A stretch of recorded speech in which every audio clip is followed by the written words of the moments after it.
Η παρουσία μας στον χώρο του φωτισμού ξεπέρασε αισίως τα 35 χρόνια.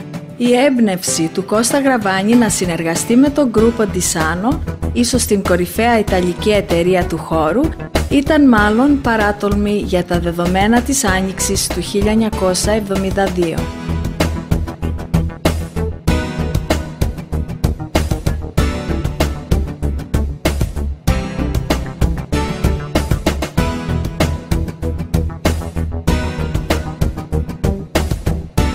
Νέες συνεργασίες.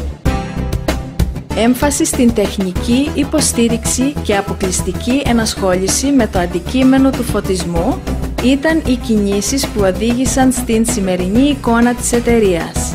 Πιστεύουμε πολύ στις διαπροσωπικές σχέσεις, γι' αυτό και τις επιδιώκουμε σε κάθε μας συνδιαλλαγή με τους συνεργάτες, τους προμηθευτές και τους πελάτες μας.